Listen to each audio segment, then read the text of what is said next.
Saturday's attempted assassination, not just of the president, but also the vice president, the head of the FBI, and many other members of President Trump's cabinet. Luckily, the designated survivor, the president of the Senate, wasn't out there. Otherwise, it would have been a total wipeout. It could have been carnage.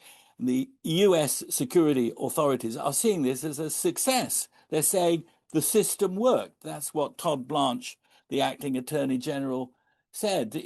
No sweat, guys. The system worked, and others are saying the threat was mitigated. From the British point of view, that is a reactive response. It's not a proactive response. And what we try to do in this country, not least because there have been assassination attempts, the successful assassination in the eyes of the terrorists of Lord Mountbatten by the IRA all those years ago, the attempted assassination of Margaret Thatcher at the Conservative Party conference. Luckily, that didn't work, but it was terrible carnage on that occasion. So ever since then, we take intelligence-led security much more seriously than the Americans seem to do. We have close cooperation between MI5, the counter-terrorist police, and the close protection officers who guard the royal family and senior politicians. In the United States of America, they all seem to operate independently. So the alleged attacker, if you like, he could travel by train, so avoiding airport scanners with his guns and knives took him several days to get to Washington, D.C., but check into a hotel with his bags, a lone single man checking into a hotel, being there at the same time as this very important correspondence dinner that everybody knew about it. We knew about it here in the United Kingdom. They all knew about it. Not once being checked out by either the Secret Service or by the FBI. So they had no knowledge that somebody who sounds balmy was in the hotel where the president and all the others were due to speak. So I understand why the Secret Service wished to portray this as a system success. From my perspective, luckily nothing happened, and we admire the president's sang-froid. Third time, and he called us a cucumber out there, but that's not good enough for us. For our perspective, it looks like a security failure. Luckily, nothing happened, but it could have happened. So basically what you have is, throughout government protection operations, is you have bilateral agreements in place where the host nation will allow certain provisions of assistance to the security operation, allow that visiting team to carry weapons, and other agreements. And likewise, when the host team becomes the visitor to the other party's country, the same will be applied to them. So there are various aspects in place conducted through various agreements. And it's really generally down to the nature and conduct of the reason for the visit, where the host nation will assist in the provision of security. So you'll have a visiting team. In this instance, with the King, you'll have the Royalty and Specialist Protection Department of the Met Police accompanying the King, and of course you'll have the US Secret Service in providing much of that security. Now, the situation that's after last night, after yesterday's incident with President Trump in the Washington hotel, of course, impacts anyone going over to visit, insofar as the nature of the threat against the principal, against President Trump, impacts anybody else within that immediate vicinity.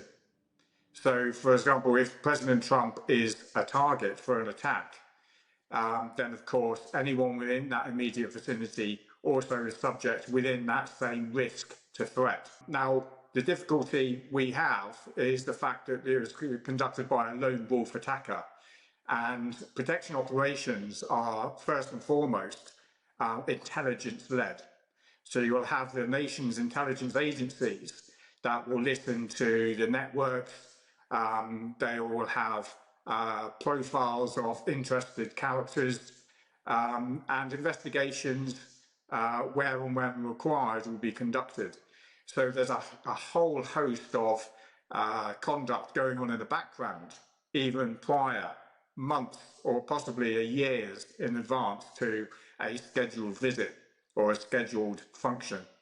So the intelligence-led operation is the underpinning aspect to the protective security provision here.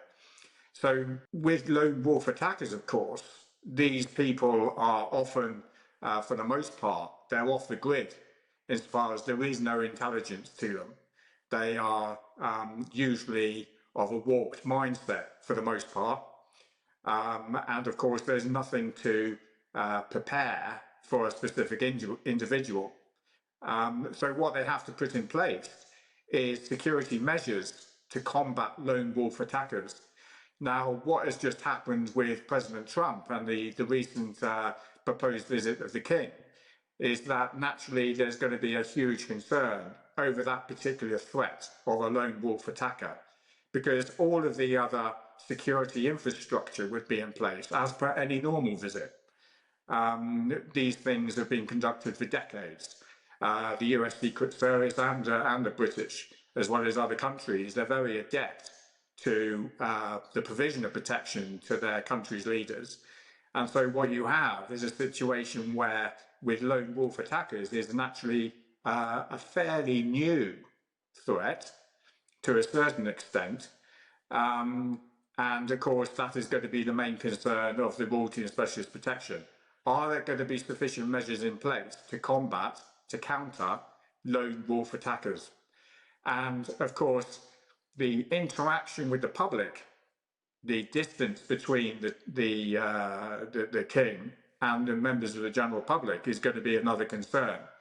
Now, I understand there have been minor adjustments to the visit, and no doubt these adjustments are in place to accommodate, in the main, lone wolf attackers. The interesting aspect as far as the US Secret Service is concerned is, if you rewind to Pennsylvania and the sniper shoot against President Trump, the US Secret Service were on stage there for in excess of 1 minute, 38 seconds. And this is actually goes everything against normal protective security operations tactical doctrine. There is a term that you are on the X. In other words, you are in the line of sight to an armed threat or an attack. And if you are experiencing, if you're reacting to the sounds and sight of effective enemy fire, then of course you need to get off that X. You need to hit the floor, you need to get out into a safe area. And these reactions and responses to different kinds of attack should have been in place long before the function itself. And yet what you have there was a certain reaction to what they saw, and yet what you have in the Washington hotel was a reaction to what they heard, whether it was the sound of gunfire in the corridor outside, or it was whatever instructions they heard on their radio net. So of course you have two different scenarios in place there, two different reactions, and one would like to think that the US Secret Service has learned from Pennsylvania insofar as we need to start moving. Now there's an element of a mindset approach, there's a thought to the delivery of protection operations to people in high social class, where there is a certain element of restriction, a sort of unwritten rule that really you should only conduct a hands-on extraction if that threat is absolutely imminent. And in comparison to the US Secret Service, the British tend to have a very tight-lipped, almost restrictive, reactive stance. The threat has to be very visible, it has to be real, it has to be imminent in order for them to move.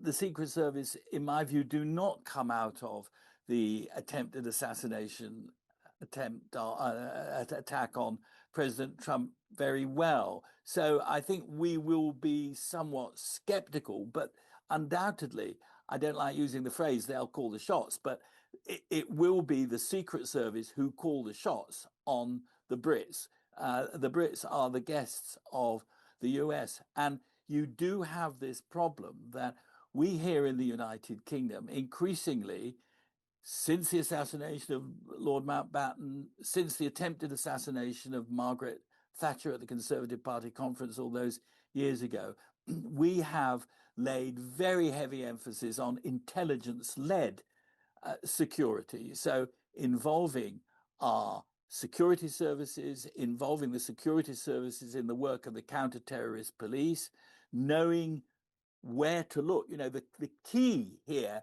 is where do you look if you're looking for trouble? Who are the people who are likely to cause trouble? As I say, a lone man checking into a hotel where this big dinner is going to take place. Nobody's speaking of. That is a sort of lapse that you would not want here in the United Kingdom.